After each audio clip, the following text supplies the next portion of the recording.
Hi viewers, welcome to our channel. ప్రస్తుతం మనతో పాటు ప్రముఖ పొలిటికల్ అనలిస్ట్ అంకమ్మరావు గారు ఉన్నారు. వారితో ఒకసారి మాట్లాడదాం. సార్ నమస్కారం. సార్ నమస్తే. సార్ కేటీఆర్ గారు ఒక ప్రెస్ మీట్లో రేవంత్ గారి గురించి కొన్ని సంచలన వ్యాఖ్యలు చేయడం జరిగింది. సార్ రేవంత్ రెడ్డి గారు వెనకాల ఇద్దరు కోవట్లు ఉన్నారు. రేవంత్ గారు మమ్మల్ని మానవ బాంబులు అంటున్నారు. కాకపోతే మానవ బాంబులు వాళ్ళు వేరు, నల్గొండ ఒకళ్ళు, ఖమ్మం ఒకళ్ళు అని అంటున్నారు. మరి ఎవరై ఉంటారు? వీళ్ళ వల్ల ప్రమాదం ఉంది అని కూడా చెప్పడం చూస్తున్నాం. మరి ఏ ప్రమాదం ఉంది? మరి మీరేమంటారు సార్ కేటీఆర్ గారి వ్యాఖ్యలపైన మీ ఒపీనియన్ ఏంటి? కేటీఆర్ గారి వ్యాఖ్యలు ఎందుకు చేశారు అంటే, మేము బలంగా ఉన్నాము, వాళ్ళు బలహీనపడుతున్నారు అని చెప్పడానికి ప్రయత్నం చేస్తున్నారు. వాస్తవంగా బలహీనపడుతుంది ఈరోజు బీఆర్ఎస్ పార్టీ. అందుట్లో ఎలాంటి సందేహం కూడా ఏం లేదు. మరి చూస్తూ ఉంటే ఇప్పుడు లోక్సభ సభ్యులు కూడా ఏ విధంగా జారుకుంటున్నారో చూస్తూనే ఉన్నాం. కొంతమంది ఈ లోక్సభ ఎన్నికల ముగిసే లోపే కొంతమంది శాసనసభ్యులు కూడా పార్టీ మారతారనే ఊహాగానం వినపడతా ఉన్నాయి. వాటిని కాపాడుకోవడం కోసం చేస్తున్న మాట వాస్తవమే. దాని గురించి ఆయన భయపడుతూ యువతల వాళ్ళకి భయపెట్టాలని ప్రయత్నం చేస్తున్నాడు అనేది మాత్రం స్పష్టంగా అర్థమైపోతూ ఉంది. కాబట్టి ఒకటి మాత్రం నిజం ఏందయ్యా అంటే, రేవంత్ రెడ్డి గారు వీళ్ళు అనుకున్నంత బలహీనుడైతే కాదు. ఓకే, ఆయన పీఠాన్ని ఎలా కాపాడుకోవాలో ఆయనకి క్షుణ్ణంగా తెలుసు. ముందుకెళ్తా ఉన్నాడు. ఆయన క్షేత్రస్థాయి నుంచి వచ్చాడు. అవును, ఎక్కడి నుంచో ఒకేసారి ఊడిపడలా. క్షేత్రస్థాయి కార్యకర్తల మనోగతాలు ఎలా ఉంటాయి, నాయకుల మనోగతాలు ఎలా ఉంటాయి అతను తెలుసు. అందుకని వీళ్ళలాగా తొందరపడి ముందు శాసనసభ్యులను తీసుకోకుండా క్షేత్రస్థాయి నుంచి నరుక్కుండా వస్తున్నాడు. మీరు బాగా చూసుకోండి. ఒక్కొక్క మండలాన్ని తీసుకుంటున్నారు, లేదంటే ఒక్కొక్క మున్సిపాలిటీని తీసుకుంటున్నారు, నగరపాలక సంస్థలను తీసుకుంటున్నారు. ఇవన్నీ తీసుకుంటూ ఒక్కొక్కరిని నరుక్కుంటూ వస్తున్నాడు ఆయన. ముందు దాన్ని కాపాడుకుంటే కేటీఆర్ గారు వాళ్ళ దగ్గర నుంచి ఒక్కళ్ళు రాకపోతే అప్పుడు ఈయన గురించి ఆలోచించుకోవాలి. అటు జారిపోయే వాళ్ళని పట్టుకోవడం కుదరట్లేదు ఆయనకి. వీళ్ళ గురించి మాట్లాడుకుంటామంటే వాళ్ళు రేపు జరిగితే జరగవచ్చు, దాని గురించి జోష్యం చెప్పాల్సినంత అవసరం లేదు. ప్రస్తుతానికైతే మాత్రం బీఆర్ఎస్కే ఎక్కువ నష్టం జరుగుతూ ఉంది. ఇప్పుడు రేవంత్ రెడ్డి గారు ఇప్పటికైతే బలంగానే ఉన్నారు. ఆయన బలహీనుడైతే ఏం కాదు, ఆ ప్రభుత్వం కూడా. కాకపోతే వీళ్ళకి ఏంటంటే అంకెలకి 5గురే కదా మార్పు. 5గురు అటు మారితే ప్రభుత్వం పడిపోతుంది. ఇప్పుడు సిపిఐ ఉండదు కాబట్టి 6గురు ఇటు వాళ్ళు అటు వెళ్ళిపోతే మారుతుంది. కానీ దానికంటే ముందే ఈ పార్టీ వాళ్ళని అటు వెళ్ళిపోతున్నారు కదా. ఇప్పుడు చూస్తే 8 మంది దాకా కనపడుతున్నారు. ఆ సంఖ్య పెరిగింది అనుకోండి, వాళ్ళు బలపడ్డట్టే కదా. రేపొద్దున ఏదన్నా కేంద్రం అధికారంలో మళ్ళీ భారతీయ జనతా పార్టీ వస్తే, భారతీయ జనతా పార్టీ గతంలో చేసిన ఏదన్నా దృష్టిలో పెట్టుకుంటే, అప్పుడు ఏదన్నా ఇక్కడ ఉన్నటువంటి తెలంగాణ రాష్ట్రంలో ప్రభుత్వానికి ఏదైనా ఇబ్బంది అనేది మాత్రం కొట్టివేయలేవు. దాంట్లో కొట్టివేయలేవు. దాంట్లో ఎలాంటి సందేహం కూడా ఏమి లేదు. ఎందుకంటే ప్రజాస్వామ్యబద్ధంగా జరగట్లేదు కాబట్టి, మనం స్పష్టంగా అర్థమైపోతా ఉంది కాబట్టి. బీహార్ కూడా రేపు జరగబోయే పరిస్థితి కూడా అది కూడా ఎక్కువ రోజులు కొనసాగుతుందని అయితే నేనైతే భావించట్లేదు. ఓకే సార్, మొన్న కూడా కేటీఆర్ గారికి ఇదే వాక్యం అన్నారు సార్.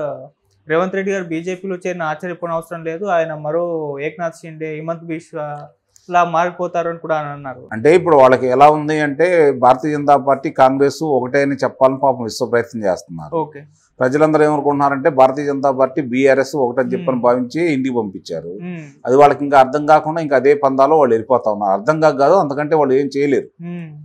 కాదనలేని కనపడతా ఉన్నాయి కాబట్టి వాళ్ళు దాన్ని కప్పిపుచ్చుకోవడం కోసం చేస్తూ ఉన్నారు. ఇండియా కూటమి అనేది భారతీయ జనతా పార్టీతో పోరాడుతూనే ఉంది. ఇండియా కూటమి జాతీయ స్థాయిలో వాళ్ళు భారతీయ జనతా పార్టీతో పోరాడుతూ ఉన్నారు. ఇక్కడ వీళ్ళిద్దరు కలిసిపోయారు అంటే సహజంగానే ప్రధానమంత్రి గారిని ఎలా గౌరవించాలో, ముఖ్యమంత్రిగా ఆయన బాధ్యతలు ఏంటో ఆయనకు తెలుసు కాబట్టి అది సంపూర్ణంగా నెరవేర్చాడు. అంతే తప్ప ఇప్పుడు ఆ రోజు అధికారంలోకి వచ్చిన తర్వాత ఢిల్లీ పర్యటన సందర్భంగా కూడా ప్రధానమంత్రి గారిని కలిశారు, ఆర్థిక మంత్రి గారిని కలిశారు. అలాగే ఈయన అమిత్ షా గారిని కూడా కలవడం కూడా జరిగింది కదా. అంటే తన రాష్ట్రానికి ఏం కావాలి, ఇప్పటి వరకు రావాల్సినవి ఏముండయి, బకాయిలు ఏముండయి, ఆర్థికంగా బకాయిలు ఉన్నాయా, లేకపోతే వాళ్ళు ఇచ్చిన హామీలు ఏమన్నా మిగులు ఉన్నాయా, వాటిని సరిచేయమని, వాటికి త్వరగా పూర్తి చేయమని చెప్పుకున్నారు. వాళ్ళు రాష్ట్రానికి ఏం కావాలో వాళ్ళ ప్రయత్నం వాళ్ళు చేస్తున్నారు. కేంద్రంలో అధికారంలో వాళ్ళు ఉన్నారు కాబట్టి కేంద్ర సహకారం కావాలి కాబట్టి రాష్ట్రాల మనుగడల కోసం ఆయన తన వంతు ప్రయత్నం ఆయన చేస్తున్నాడు. ఓ ముఖ్యమంత్రిగా ఎలా ఉండాలో అలా చేస్తున్నాడు. రేపొద్దున ఎన్నికల బరిలో ఎలా ఉండాలో వాళ్ళ వ్యవహారాలు వాళ్ళు చేసుకుంటూ వెళ్ళిపోతున్నారు. కాబట్టి రేవంత్ రెడ్డి గారు నిందానే చెప్పినట్టు సంస్థాగతంగా ఎలా ఎంత బలోపేతం కావాలో స్థానిక సంస్థల్లో బలోపేతం అయితే తప్ప పునర్నిర్మాణం కాంగ్రెస్ పార్టీ ఈరోజు అధికారంలో వచ్చింది, దాన్ని 10 సంవత్సరాల్లో ఆయన కొనసాగిద్దని భావిస్తున్నాడు. కాబట్టి ఈ 10 సంవత్సరాలు బలంగా ఉండాలంటే ఏం చేయాలో అవన్నీ చేసుకుంటూ వస్తున్నాడు. ఓకే.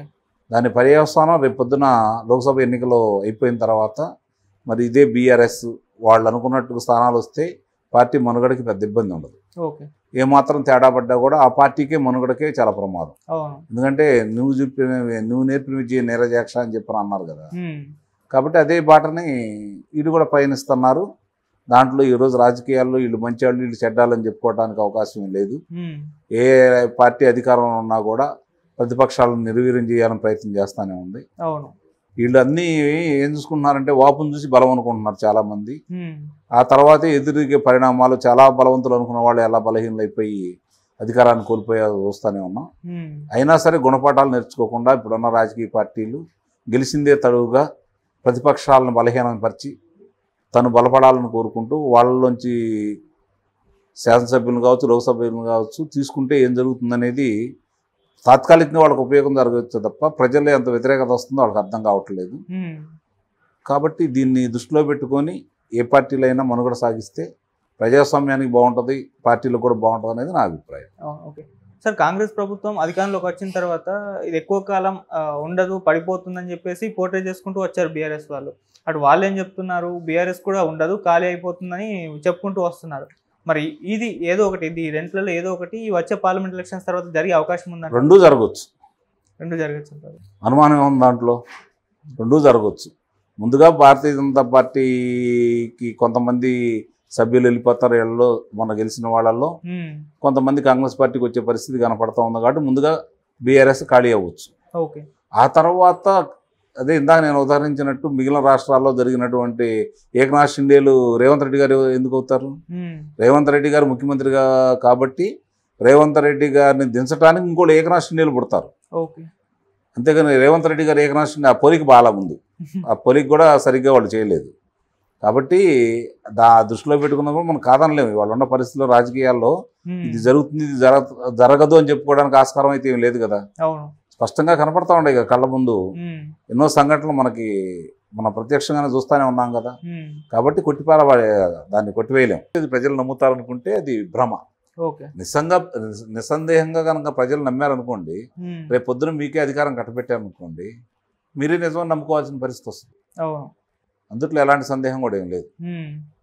ఇప్పటికే సంకనాకపోయింది ఆంధ్ర రాష్ట్రం. రేపు పొద్దున ఏమైపోయిద్దో అని చెప్పని అందరూ ఆలోచించుకుంటున్నారు. వాళ్ళ పిల్లల భవిష్యత్తును ఆలోచించుకుని తల్లిదండ్రులు మీకు వ్యతిరేకంగా ఓటేస్తారు. తమ భవిష్యత్తు గురించి ఆలోచించుకొని విద్యార్థులు మీకు వ్యతిరేకంగా ఓటేస్తారు. తన దుస్థితిని తలుచుకొని దీనికి కారకుడైన వ్యక్తి ఇతను అని చెప్పని రైతులు మీకు వ్యతిరేకంగా ఓటేస్తారు. గృహిణులు ఆ రోజు మాకు ఇన్ని చెప్పారు, మద్యపాన నిషేధం అన్నాడు, ఈరోజు చూస్తూ ఉంటే ఇంకా మద్యం ఏరులై పారుతానే ఉంది. మద్యం మీద ఇంకొక 20 సంవత్సరాలు. Okay sir, thank you so much sir. Thank you.